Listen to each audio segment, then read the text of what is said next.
pour mettre dans le train aussi.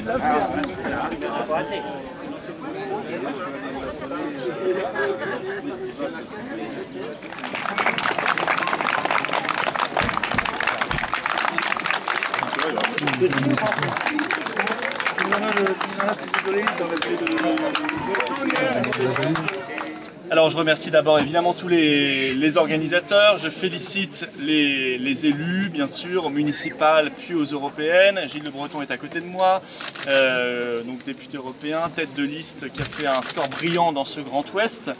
Monsieur Philippot, au soir des élections européennes, un sondage a démontré que les Français avaient voté essentiellement Front National, notamment sur la question de l'immigration qui les préoccupe.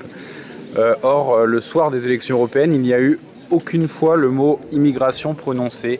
Est-ce qu'il n'y a pas là un petit changement au sein du Front National qui peut inquiéter notamment les électeurs du Front National qui ont voté prioritairement pour lutter contre l'immigration et contre la notion de grand remplacement qui est en train de se développer?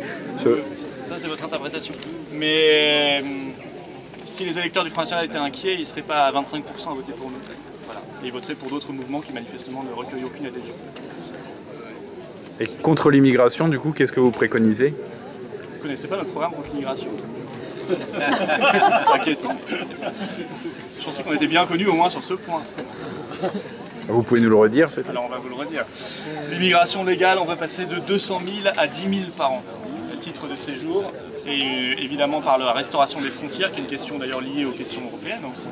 La sortie de Schengen, la maîtrise de nos frontières, qui est la seule manière de lutter efficacement contre l'immigration, et puis lutter évidemment contre l'immigration clandestine, qui elle a vocation à être évidemment à zéro, en reconduisant les clandestins aux frontières, en mettant fin à cette dérive de l'asile. L'asile doit revenir à ce qu'il est normalement, c'est-à-dire bénéficier aux persécutés politiques simplement, c'est pas les réfugiés économiques, climatiques, ou je ne sais quoi, ça c'est une déviation totale de l'asile, et bien évidemment réformer l'attraction, les pompes aspirantes de l'immigration que sont certaines aides sociales, le code de la nationalité qui attire évidemment vers la France l'aide médicale d'État qui doit être supprimée, réservée aux clandestins, qui sont des pompes qui aspirent l'immigration légale et illégale vers notre pays. Que pensez-vous de l'action des bonnets rouges? On l'avait, si vous voulez, nous l'action des bonnets rouges, on avait estimé que c'était assez sain de voir, et d'ailleurs ça avait déplu aux syndicats, M. Mélenchon qui les avait insultés, au gouvernement, etc., de voir que des gens étaient capables de se mobiliser en dehors des structures existantes, qui sont souvent des structures qui ont trahi, et qui avaient pointé assez souvent les vrais problèmes. Moi j'ai vu dans les manifestations qu'on parlait de l'euro cher, qu'on parlait du protectionnisme, qu'on parlait du dumping social organisé, de la directive détachement. Je veux dire, là on va au cœur du problème, que n'abordent jamais d'ailleurs les syndicats. Jamais les syndicats ne parlent de ça.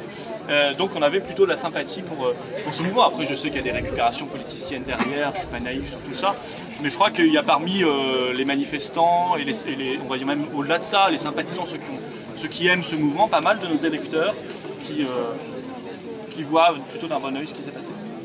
Et nous sommes très défavorables évidemment à l'écotaxe, qui est une aberration. Est-ce qu'il y a d'autres questions? Qui d'ailleurs n'est pas totalement... Une petite question, Monsieur Philippot, sur le développement des médias de réinformation qui ont tendance à être censurés, à vouloir être censurés en tout cas par le gouvernement. Qu'est-ce que vous en pensez de ce développement qui touche de plus en plus de Français, puisque de plus en plus de Français ne passent plus par les médias classiques mais par la réinformation? C'est très bien.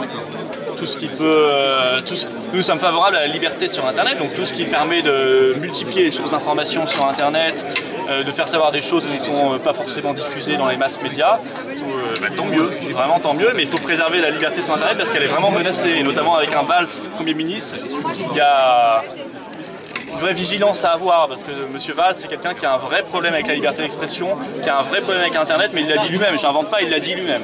Il a dit Twitter, Facebook, Internet en général sont plutôt des reculs et des dangers que des avancées. Alors que nous considérons au contraire que ce sont des avancées démocratiques, des avancées pour le débat public, et qu'il faut sacraliser la liberté et les nouvelles libertés numériques en les mettant dans la Constitution française. Ça c'est l'engagement que nous avons pris dès la présidentielle, c'est de mettre les libertés numériques dans la Constitution française.